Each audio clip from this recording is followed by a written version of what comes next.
We are not friends because of the laughs we spend, but the tears we save. I don't want to be near you for the thoughts we share, but the words we never have to speak. I will never miss you because of what...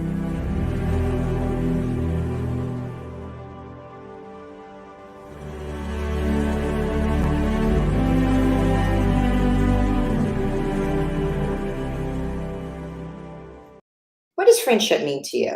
Or is that your best friend or maybe your BFFF friend? I'm not really sure. But today's show, we are going to be talking about the power of friendship. But before we get started, I just want to thank everybody for joining us. Listen, if you still want a t-shirt, we have our t-shirts that are going to be on display again. I want everybody to get our signature t-shirt. We have something that's going to be planned in the spring, and you might want to join us and have your t-shirt on. When I wear my t-shirt, you want to get one. And our theme for our shirts is being real. That's our power. We talk about real issues, real topics. Everything we talk about is nothing but real. So listen, you want to take the time to get your t-shirt so you could be a part of the movement. That's what's going on with Real Talk. We are featured on Facebook and also YouTube, and we're also featured on the Inspired Living Network every Friday at 1 p.m. That is such an awesome platform, and we want you to join us tonight. And don't forget to watch us again on Friday at 1 o'clock. My guest today is going to be interesting. We are going to talk about that very thing that seems to kind of make us all think about. I have three wonderful people that are joining me today. Great people. I have Ariel, I have Robert, and I have Kat.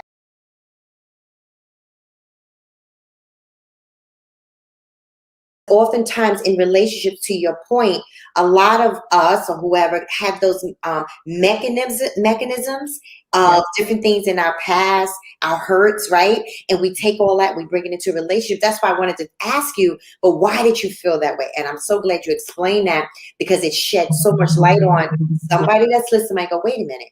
I handled my friend like Robert handled Kat. Let me go deeper and try to understand why. And I think that's why I'm so glad you guys are talking, because we understand how you met. We want to talk about now the whys in the relationship. So let me go on. I want to ask another question. This is good. Oftentimes, right, as people carry out their hurts and their negative experience into relationships, and I think you kind of touched it, but I want to go a little deeper. Was there ever a time in the relationship where you really didn't want to be? I get it now. I got it. I know you guys are good. But was there ever a time any of you wanted to walk away? Like for good? Yes. You wanted to walk away from me? Which one? You wanted to walk away from me? Well, first of all, Robbie never wanted to be my friend. Tell us the truth comes out. Look. I was like, I never wanted to walk away from y'all. Robbie, you pissed me off sometimes. But no, So the reason I say yes is because emotions, like things come so fast. Yes. So speaking to that moment, like exactly what Robert just said, like I'm thinking about that argument we had when he finally came back. He was like, let's talk. And I was like, no, I'm done. I done figured out life without you now. Like, whatever, but you have these moments where, especially when something blows up immediately. Yes.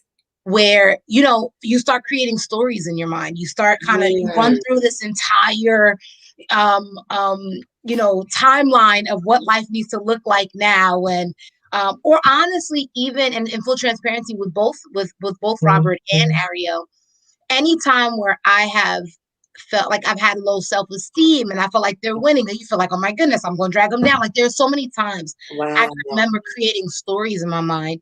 And so because of that, it may not last long, right? But in the moment, it's just like, oh my gosh, well then, like maybe this is the end of this, is the last season, or maybe, like you kind of go there. So I can say yes for me. Wow. Anybody who wants to chime in next on that one? Well, I can go ahead, Irvin. Go ahead. Okay, because I was so I've never, just for everybody to know, especially the audience, the viewership, Kat was the link for myself and Robert, right? Like we both met Kat separately. I've known Kat for blank years. I don't remember. I can't do math. Robbie's known Kat for 16. But building the relationship with Robbie, there was a point in time where our relationship didn't necessarily hold as much weight as Kat and I. Okay. But then I feel like there comes a point of no return. Like when you're at the NR point, it's like, nah, bro, you're gonna have to get over that. Like, even like you could be mad, you could feel like some type of way, you could need a week, you could need whatever, but we're gonna come back and we're gonna figure this out because we're at the point of no return. Like, there's so much of our lives, I feel like, that are, you know, that marriage that you just like, it's cheaper to keep her. Now, they bring too much value to my life. All jokes aside, but we have so many spaces that we're woven in. Wow. And you know that the intention is right. That I've never been like, oh, I'm done, I'm good. Because then I'm like, but who's gonna, and how can I? Right, exactly. I don't know. I've just never, like, and they've never, and just so that we're clear, my best friends have never done anything, and I can say this without the knock on wood or any jinx. They will never do anything to ever like make me feel like, oh, we can't come back from this. Like, they just don't have those hearts. So I don't know. Well, I'm gonna get Robert's take, and I have a good question for the three of y'all. Oh, it's gonna be a good one. But Robert, you go ahead. I gotta get your take on this, but I gotta ask you guys another question. I got something on my table. I gotta sitting on it, ready to go. Go ahead, sir.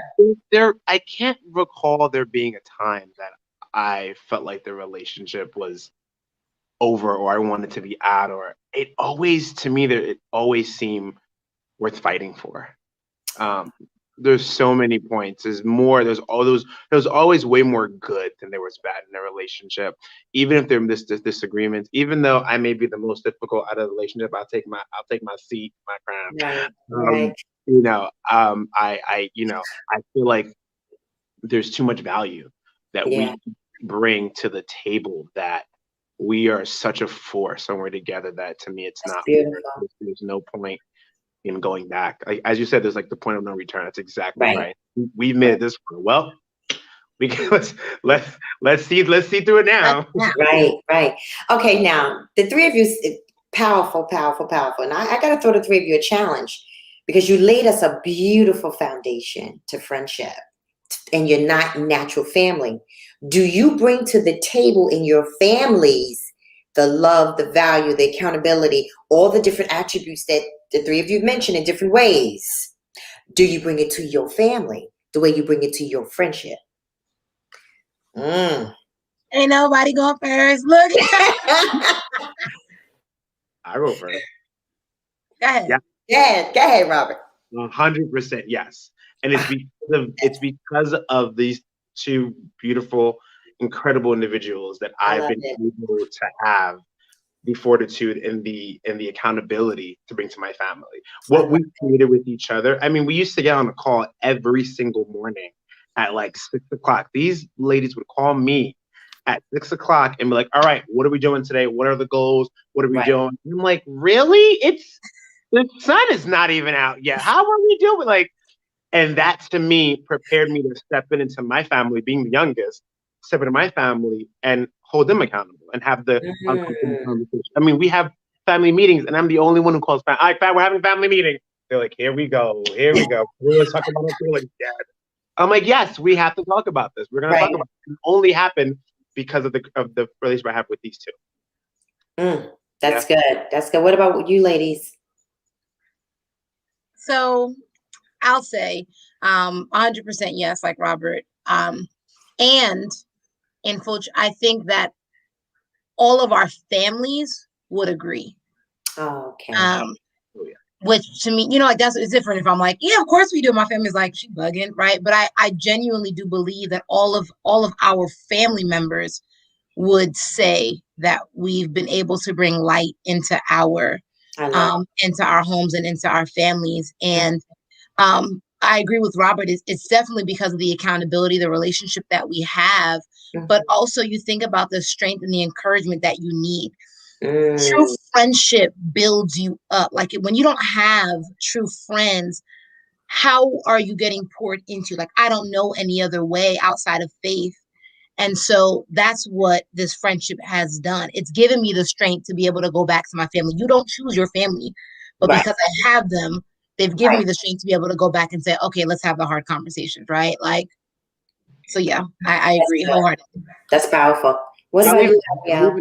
There's been so many times that I have, like, there are conversations, uncomfortable conversations that I wanted to have with my family that I went and had to practice on them first. Okay, I want to talk to them about this, and I want to break this down. I know it's gonna be uncomfortable. This is how I want it to sound, and then we're like, okay, so this is how you want it to sound, and probably how it should sound, or let's Right, take right. I understand.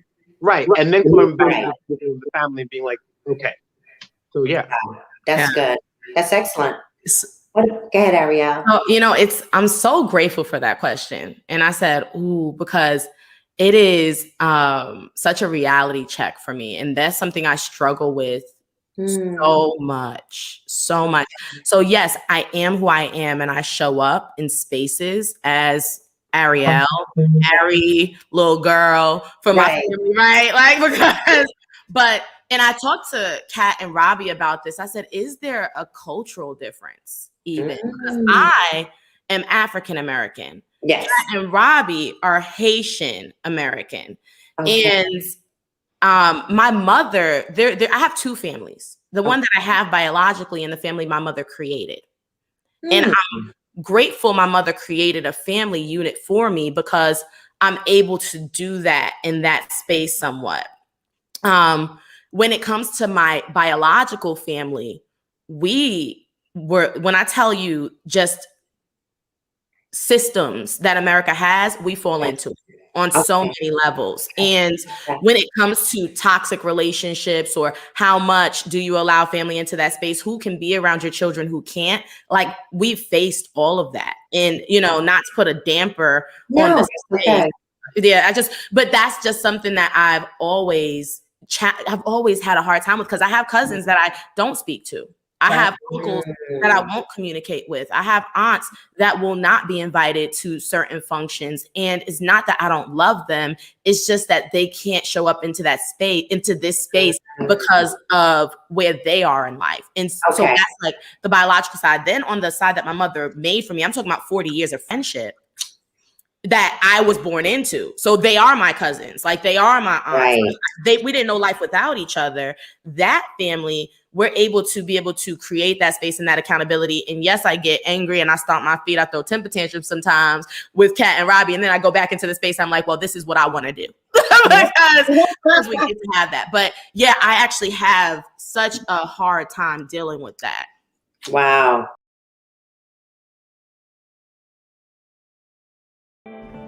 Please forgive us when you transition back to a family who has completely been maneuvering without you. And now when you come back, it's not that easy to fall back into a sense of normality, because the whole normal has changed. I remember when I came back, I wanted to talk to people. I wanted people to ask me about my experiences. I wanted people to come up to me and tell me, what did you do? I wanted people to come up to me and tell me, what was it like? What was the food like? What was the experience like? How are you doing? And the only questions I got from people was, did you shoot anybody? And those were the ones who were even curious enough to say anything. Because sometimes there's this fear and there's this apprehension that if I say anything, I'm afraid I'll offend, or I'm afraid I'll trigger something. So the common default is just say nothing. The problem with that is then it feels like your service was not even acknowledged. Like no one even cared. Thank you for your service. And we move on. What I wanted to better understand was what's behind that, and why thank you for your service isn't enough. Such a solemn conversation for those that are listening to us. Before I bring my guests back, just getting into the minds of understanding what's it like to serve our country, what's it like to come home, and what's it like to continue to fare in the world that we're living in today, what some people call the new normal. I would like to welcome back my guests tonight, Tim Terrain and Shanya Chowdhury. Welcome back to Real Talk with Jean Price. Thank you both for coming back on the show. I really appreciate it. Before we went to the commercial break, one of the questions I wanted to know, was there ever a time that you felt afraid, Tim? while deployed, I can honestly sit here and say no. So I'm trying to really think about when I actually felt afraid.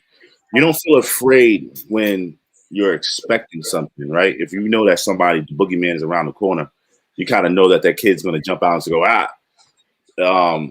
And so I felt like that 24 hours a day for a whole year. Wow. Like I knew there was always will be a boogeyman around the corner. So if something did happen, you just respond. So saying like to say, yo, I was scared. Nah. I was more concerned about what would if something did happen to me, like man, I don't get to say to my mom bye. Right. Especially when I come to Iraq. My son was born September 19, 2003, which is like the same day I had the report. So Wow. for me, I met my son. He was, when I really actually met my son, I met him the first time. He was like 2 months, 3 months. And then it was about for like a couple of days. And then next time I saw him, he was a year old. Wow. So for me, it was like, not getting those chances. So, that was kind of a scary feeling, but I was still young. I was 18. Yeah. Yeah. I remember walking through a submunition field. It was a bunch of toe poppers. And in Iraq, back in the 80s, they used to put mines on the side of the roads because the town that we are in Al Dajjal, that particular town tried to assassinate Saddam. And so in response, he put minefields on the sides of the town. So when the kids used to play, they would get their legs blown off. Oh my. Toe blown off in response to them trying to assassinate him. So we had to walk through that. We didn't know it was there until we realized it was there. And my PL turns to me and says, yo, just don't tell your mom this is what we did today. And I was like, cool. And so that was it. That was the only response. It was cool. But you sit back and you're telling somebody you had to walk through a submunition field of live possible mines and toe poppers. They're looking at you like you're smiling about it today. There was no fear about it. It was just, I'm going to follow this guy in front of me. As long as he don't blow up, I shouldn't. Yeah. You shouldn't blow up, right? Wow. What about for you, Sean? Was there ever a time? I feel very similar. I remember heading to my first tour in Afghanistan. It wasn't the tour itself. I just felt like I was ready, but it was just the moments of not possibly ever saying goodbye to my family ever again or telling them I love you one last time. It was just those small little moments that I felt like at that moment, sometimes you take granted for. But, in terms of just like being ready for the moment is just how we were trained, right? Like we are prepared to take on those moments and just respond to anything that happens around us. But when I got over there, I was there for almost 10 months. Thankfully nothing had happened. Things were pretty slow at the time. But yeah, it did cross my mind every day because it's not like I spoke to my family every day. So it did cross my mind every now and then. Like if something did happen, it's just I never got to tell them that I loved them. And that was it. Right. Having learned the disciplines, because the service to me is filled with great disciplines. That's how, like with my grandsons, I have 4 grandsons, and them being in football, like they're really good, and in karate and all of that is teaching their minds to be disciplined in those areas. Do you find that for yourselves, guys, that you're still disciplined in those areas that you learned from being in the military, Sean? And then I'll get Tim. Yeah, actually, I was like that even before I joined the military. Okay. Just because I played sports in high school, so wrestling, football, and so I was always a very active, athletic kid. And just coming from environments where we had team building, we had camaraderie, a lot of that kind of just was carried on with me as I joined the military, and I still carry that with me, just who I am as a person. So even after I came out of service, I was still playing sports, but the way I go on about how I approach my training regimens or how I go about my daily day-to-day routine, it's all based on just like staying on top of my work, and that's just what I've always done. Wow, that's good. That's good. What about you, Tim? Kids say yay. Because of discipline.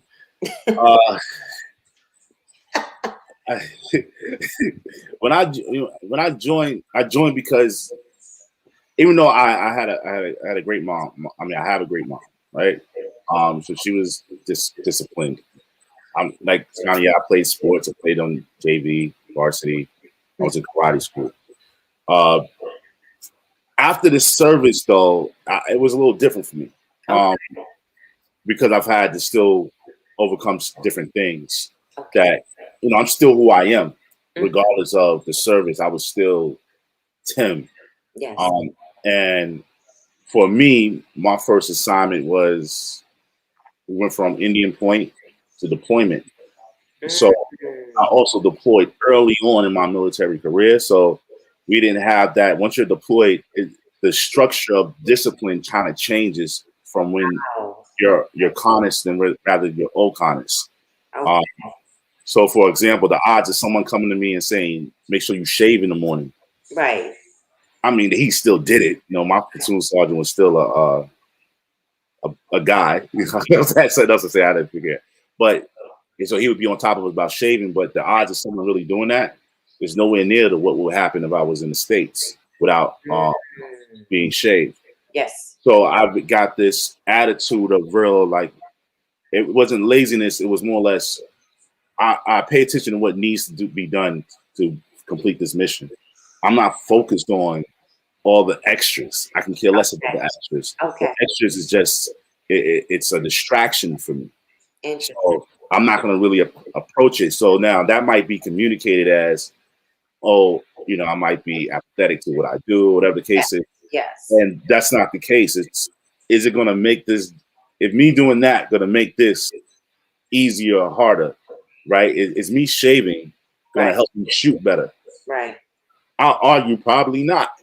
And so shaving was like, so I was one of those kind of soldiers. Okay. Still a good soldier. I still got out honorable. Yes. I just had a mouth on me. But my whole platoon was that way. So I felt like this was normal. Okay. Right? We all were the same way. Right. And when you come back home, you realize that y'all are only 39 guys that's like that. And you're like, yeah, that's eye-opening. That's interesting. Yeah, so. And that actually lends itself to my next question. But I'm going to get Sean first. Did you learn anything about yourself? Like, was there something in particular? Sometimes whether you're a woman or a man, because we feel this way as women, when you have those moments where you're to yourself, by yourself, if I can say it that way, sometimes reflection takes place, or you begin to look in the mirror of yourself and you see who you really are. Was it something, what were those moments while you guys were away, a time where you were able to reflect on you? Did you learn something about yourself? And I'm going to start with Sean on that. And let me just put a pin for 1 second. The reason why I asked that, because I found that when I had those pivots in my life, even though I'm in my 50s now, but I had those pivots in my life where it was just me and God, and he had to show me some things about myself. You know what I mean? So I learned some things. How for you? I'm going to start with Sean.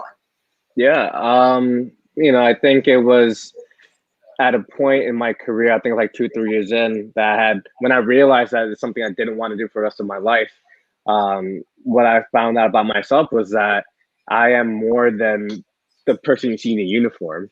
And, I just got, like Tim was saying, right? Like the shaving, like it's just so, it has something to do with your job. And so it's just like these little intricate things that kind of just like bothered me, because I just felt like I felt like I was stuck in a box, just going on. And, I was still doing my, whatever I was told to do, like I was doing it. But at the time, I just felt like, I'm more than a uniform, and as much as I appreciate the time, like I felt like I had to do more with, whatever my purpose was or is. I feel like I had to do more. Just, besides just being in uniform and being told what to do all the time. And I think a part of that just came with just realizing that I was also still young, because you grew up so fast. Tim's experience from mine is completely different, because he had joined at a time when when Twin Towers had just been bombed. Like he was already out there the next day. Whereas I enlisted, right, it was like almost 10 years in, things were transitioning. So our experience were different, but so he was already a grown man at 17, 18 years old, Yes. He was already a grown man. And for me, it just took me a few years longer just to like realize that, you know what, I'm in a point in my life. I'm in my mid-20s. I want to do something more. So I'm grateful that I even was able to have that kind of thinking at the time. What about you, Tim? I realized that without the military, I probably would be another statistic. Right? It came to a realization, like, you know, people say it to you to hurt you.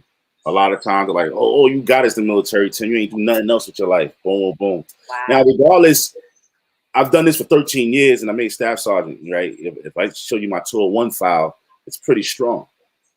But then you'll hear that when you back home and you're like, shoot, you start feeling like, oh, maybe they're right. Wow. Maybe it isn't no big deal. Yeah. Right? So you have to get over that self-doubt, because you start believing that you're not accomplishing anything after the fact, right? Interesting. And then you have to be like, all right, what if I approach things like this? And what if I approach things like that? You start realizing, like, you know what? I work better if they don't think the way I think. I'm work better alone.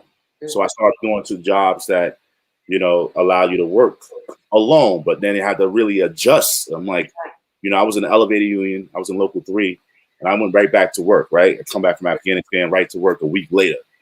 And, you know, my journey guy, the guy that teaches you how to fix the elevators before you become a journeyman, straight up racist. And I had to deal with that 4 months out, and to the point where I just left. I was like, yo, you see, it's either going to be somebody's going to go down the shaft. It might be an elevator or it might be somebody else. So, you know what? Let me leave this alone, because he keeps saying little stuff. And remember, I'm still young. I'm 23.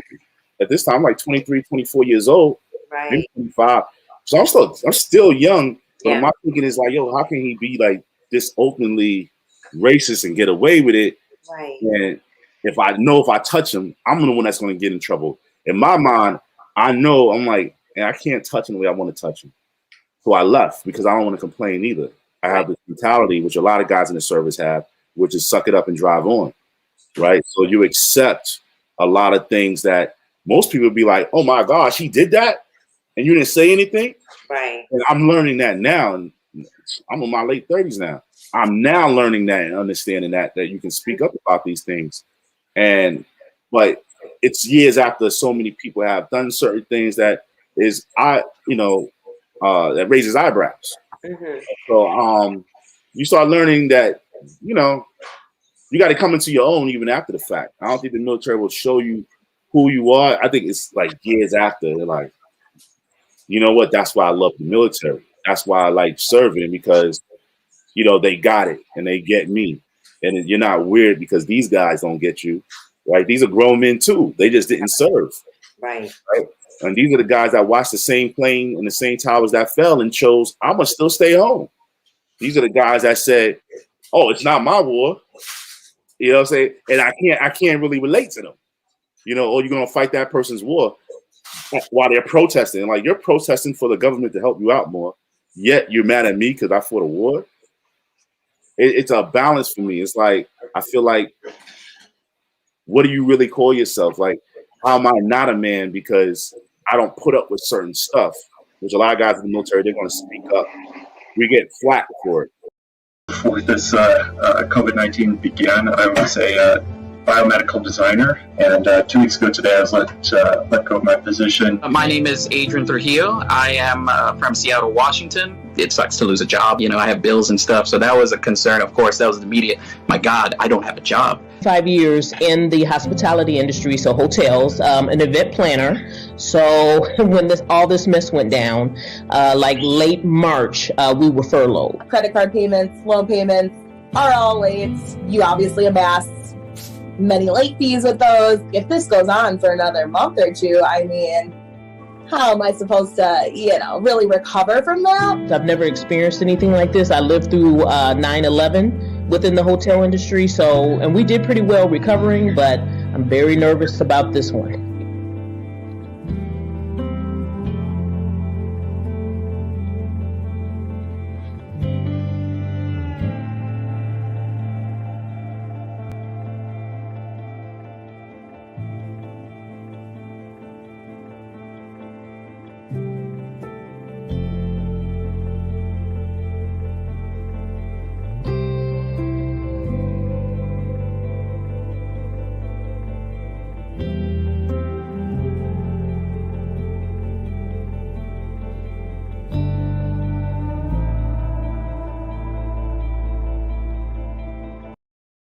Welcome back to Real Talk.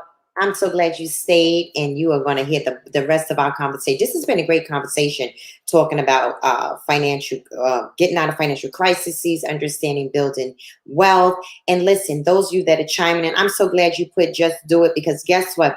You are speaking what you need to do. And I'm going to even write in the chat myself, just do it. And I am so grateful. It's a great feeling to be financially set free. And I'm grateful that my husband and I are in that position, but there's always room for more. Our guests have been teaching us, showing us, giving us real life examples of what it needs to be sustained and have that kind of wealth. Before we went to the break, Chrissy was going to answer. I want to welcome back my guests tonight, Pastor Jamal Tolles, Chrissy Hodge, and Dexter Hall.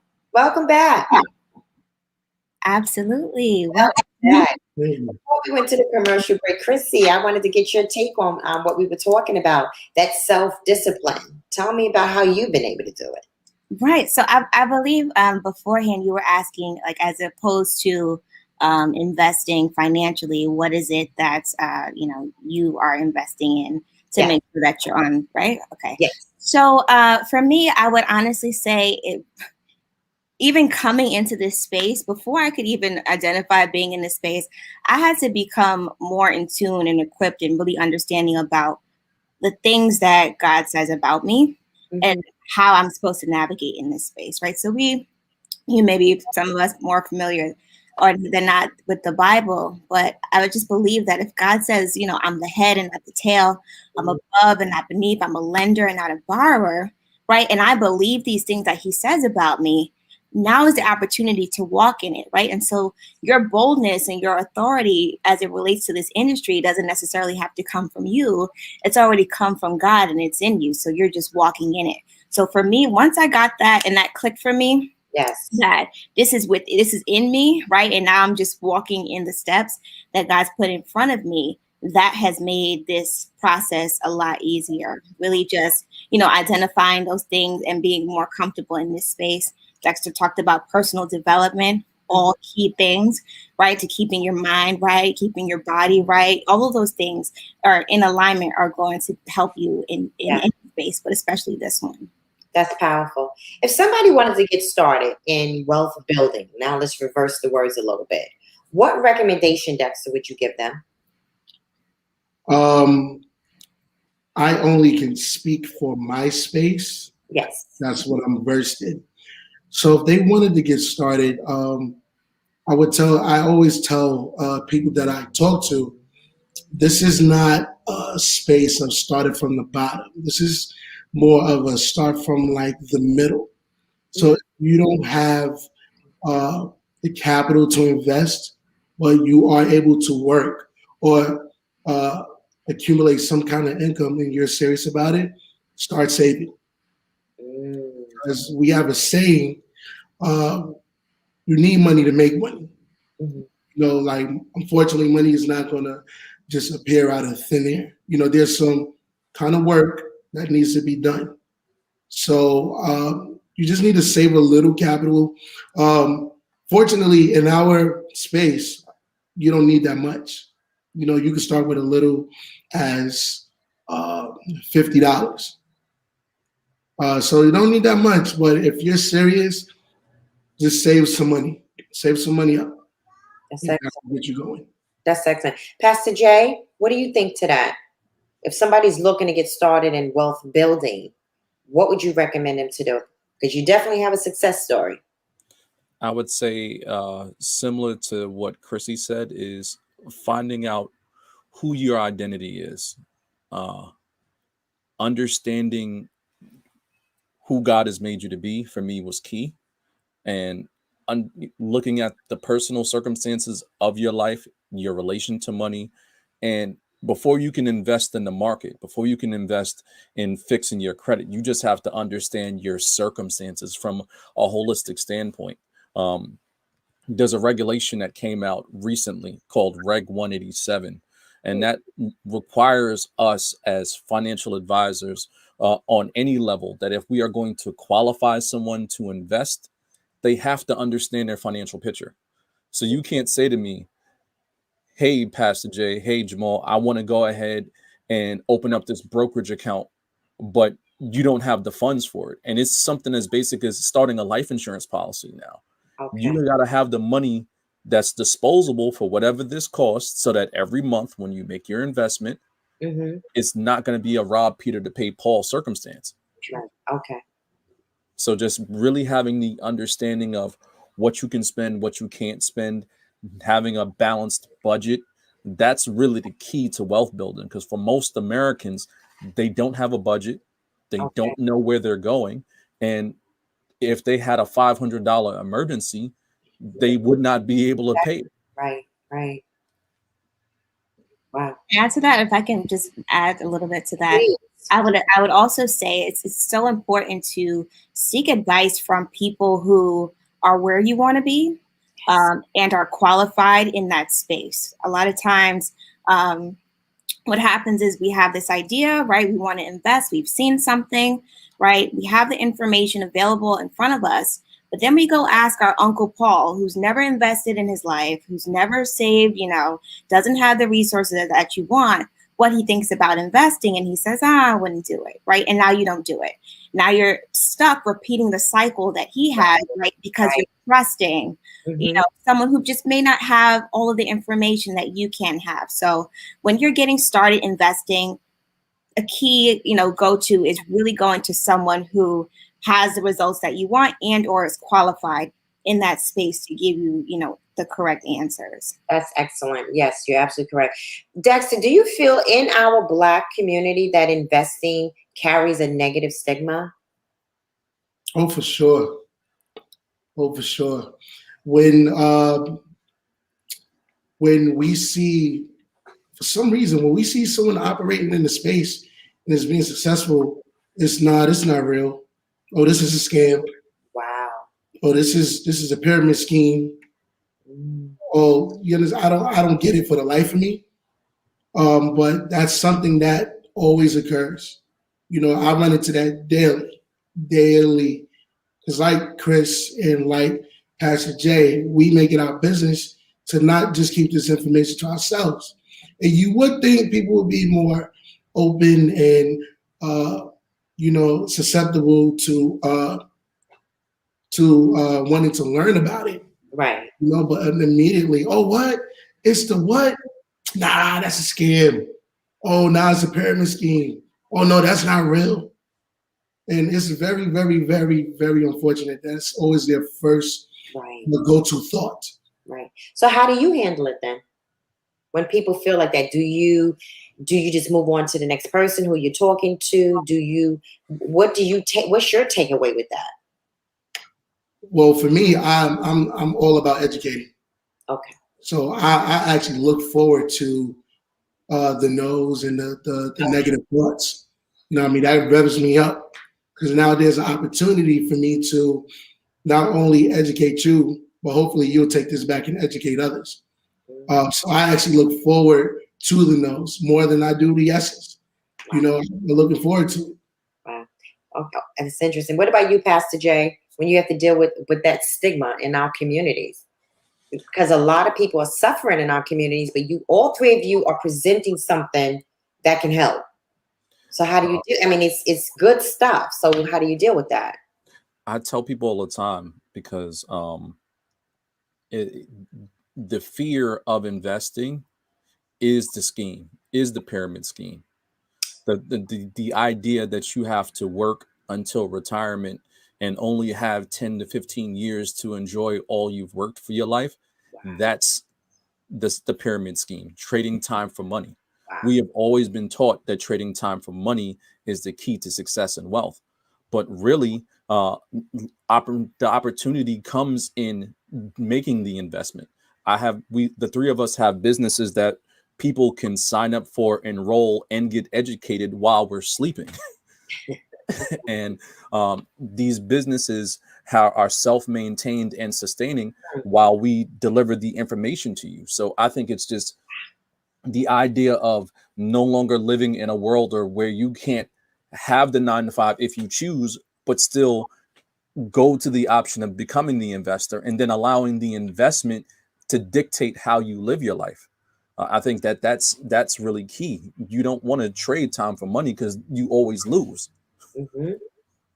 Wow. What are your thoughts on that, Chrissy?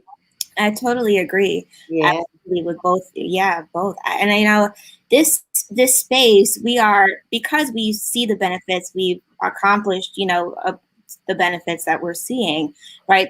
We're not necessarily in a place or position of convincing in which we have to make you realize, right? Because we live it. Right. We do this. However, it essentially would hurt them more than it hurts us. And I think sometimes people may come in with less education about what we do and, position it as though, oh, they know what they're talking about and or they're better off in that regard. However, it's just like Dexter was saying, lack of education in that field. And that gives us the opportunity to share more. So that they do walk away with at least a piece, or even asking questions. It's so fun. You'll sit there and you'll ask someone, well, oh, this is a pyramid scheme. What do you identify a pyramid scheme to be? Right. And when they articulate that, it has nothing to do with what a pyramid scheme is, right? So even those sorts of things, it's just like we're able to come in and debunk those myths by simply just educating. Wow. Oh, wow. That's good. That's really good. So somebody's going to reach out to you guys, Pastor Jane. Somebody wanted to understand investing. How would they reach you? You can email me at info@thecreditcommander.com, or you can reach me at my Facebook handles, which is my name, or Instagram, or you can go to my website at thecreditcommander.com as well, where we can book an appointment and really sit down and have a strategy session so that we can build a plan that works for you. Okay, excellent. And for you, Chrissy? Absolutely. You can feel free to reach out to me through email, hodgecapitalinvestments@gmail.com, and or you can send me a DM if it's easier for you on Instagram, Chrissy Hodge _official, right? And just let me know that you are interested in more information, and I will certainly be in contact so that you can get the necessary information you need. And for you, Dexter, how would they get in touch with you? You can feel free to email me at dexhall86@gmail.com, or via social media. My Instagram is longlivedex at instagram.com, or on my Facebook, Dexter Hall at facebook.com. Listen, all three of you have definitely expressed a great amount of wealth. I want to say it correctly, because I think the whole thing is to, when I say buy into it, I don't mean buy financially, it's to buy into the vision that you have. And I think it's so important. The Bible says to write the vision and make it plain. And I just sat here tonight and heard three different perspectives, all three talking about investing, but yet it was so plain. It's like somebody saying, man, I need to make money, or I need to do something. And in three, if you just explained in a small version, I understand how you can be successful. And I think that was so important. With the few minutes that we have left, I really want the three of you just last time, just encourage the people that are listening, that are going to be watching on the Inspire Living Network, just about 30 seconds. Chrissy, just encourage somebody and we'll go down the line. Absolutely. So just know that if you are watching this, right, this is not by accident. This is on intention for you to actually see this and utilize the resources that are in front of you, right? God is not putting this information in front of you for you to simply pass it by. This is intentional. And so take that into consideration, right? Reach out to Dexter, reach out to Pastor Jamal, reach out to myself, so that we can all be of assistance in that regard to assist you, your friends, your family, right? There's nothing that's impossible. There's nothing that you can't do. Do not let your pride stop you from your process, right? And your progress. Sometimes we let our emotions rev up, and that's the thing that holds us back. This is not the season for that, right? If you're ready to accumulate wealth and you're ready to put your best foot forward, this is the time to do that. And we are all here to be of assistance to you in that regard. So please reach out. And I look forward to speaking with you. Before my next two guests come, Chrissy, you also have an event coming up. Did you want to mention that? Absolutely, yes. So we have a major major event coming up in Miami, Florida. We're going to be at the Dolphin Stadium this Memorial Day weekend. We are taking over the entire stadium, right, with our investment group. So you don't want to miss this. If you are available, the name of it is called iMillennials 3. Of course, right, it's geared not necessarily only towards millennials, but come one, come all. You know, reach out to me as I put my Instagram and my website, and my email address on file so that I can go ahead and tell you more about, you know, how you can get tickets and how you can get started. We are going to pack out that stadium. You know, we've sold out tickets maybe like 2 or 3 times and there's still more available. So I want to make sure that if you are in the Florida area, you definitely take advantage of this. We're all going to be at one place, right? Of course, protection and COVID safe. Right. We're going to have a great time. Absolutely. And Shawana chimed in, Chrissy, and said, "Oh my gosh, I'll be in Orlando." So Shawana, make sure you find Chrissy when you get there. Dexter, final words. We all want to be a part of the 1%. You know, 1% has that investor mindset. That is true. The rest of it, it's just not going to cut it in today's world. Not going to cut it. You know, working your whole life, it's not going to cut it. 30 years to retire and live what type of life? You know, you want to take this opportunity you have now, invest in something that's going to see fruit. That's going to see fruit and that's going to grow, and not only grow for you, but grow for generations after. We're in this space to definitely educate, definitely inform you. Please reach out. Please reach out. You know, I love these little analogies. Closed mouths don't get fed. That's right. Closed mouths do not get fed. Please reach out, and we'll be more than glad, and we'll love to help you. Thank you, sir. And Pastor Jay, final remarks. I would say you are, this is, as Kirsty said, private, that you're not here by mistake. That if you are watching this live, that means that there's a message that is being conveyed to you. And yes, we believe in financial wholeness. My area of expertise that I'm coming to talk to you guys about today is credit repair, credit restoration, and budget counseling. You deserve to be able to spend less for the things that you need. But when you are financially struggling, you wind up paying more for the same things that others can get for less. If you want to be able to shift, because becoming an investor first starts with balancing the books. And if you can't balance the books, you're not going to be successful in the investment space. But if you would like to hear more about this opportunity to be able to restore your credit and make money while you're doing it, reach out to me, because we are changing lives. We are duplicating. I'm not just a one-person success story, but there's more of me. And my goal is I'm not going to stop until 1,000 families change their life.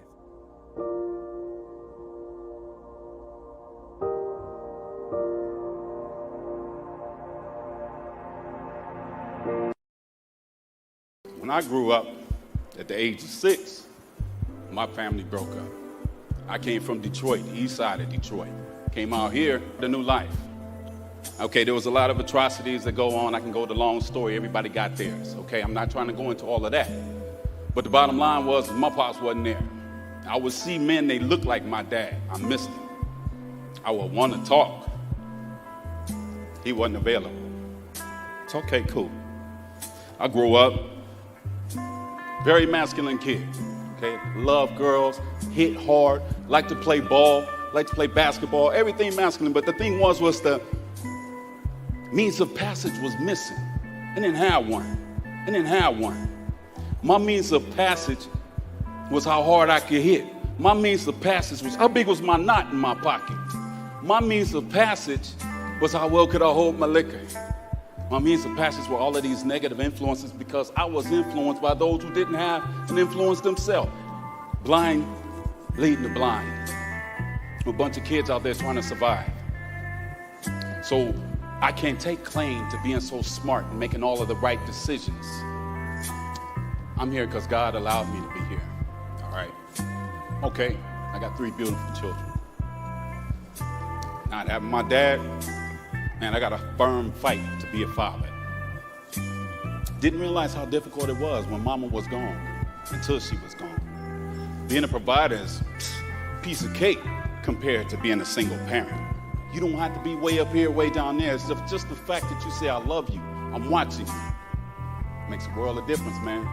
Because it's that guy in the street that say, hey man, I got you. He ain't really got it. Ain't nobody gonna ever have you like your daddy got you. When you love your child and you understand the pains of life, you will fight. And I ask all of you, men, stand up, be fathers. We did a videotaping the other day, and I was talking about how it was very difficult for me as a mom to learn and to teach at the same time. So I want to start with you, Pastor Price, and I'm going to get my other guests. What was it like being under so much pressure to be a father? Wow. I think anytime you are operating in any level of responsibility is pressure. Yes. And what complicates is when you don't know exactly what you're doing. So you feel the pressure of a father just based upon the fact that you have to be a covering, you have to be that security, and you have to be that provider. So that's a pressure in itself. But the problem lies when you don't have the resources, the background. There's no one in your mind you can emulate to say this is how it should be done. So that in itself creates becomes problematic, and it increases the pressure. So you end up making mistakes that you wouldn't have had to make if you would have known this is what a father shouldn't do or should do. I think, and you're right, no one gives us a roadmap. No one says this is the direction. But as a church, as a church believer, as a Christian, as a kingdom of God citizen, I didn't have anyone in the church that could say to me, this is how, there were no classes. They teach you how to come to church. I knew how to do that. They teach you how to praise and how to worship. Yeah. I got that. They teach you how to be committed to God and make sure you live a sinless life and make sure you want to live holy. But no one had any classes on how to be a father. And again, when you have churches where the majority of the members are women, all right, and in most of the African American churches, now there are a few exceptions, but we're talking about generally speaking, there's a disproportionate amount of men in comparison to women. So there's less to emulate. And because men are so guarded, they don't let you get close. It's not like you can walk up to a brother and say, hey man, can I ask you, tell me how to be a father. So, that creates a whole dynamic of pressure. Yes, yes. Can you chime in on that, Chef? Yeah. What Pastor Price said is right. Like, it's hard to get men to be okay with sharing their feelings, or to be okay with saying, listen, I became a father young. I messed up. I had to learn the hard way. Because that's what it was with me. My first son, I was 20. Now, prior to that, I shared before, like my mom sent me to Alabama with my grandparents. I was kind of threw into a father role, like Pastor James, I had 6, 7 cousins that I had to look out for, make sure they ate, make sure they did their homework, make sure they took a bath for school the next day. So to come out of that and then to be 20 and then have a kid of my own, which is like, right, what am I to do? You know what I mean? What am I to do? So the only thing that I knew to do was what I seen my mother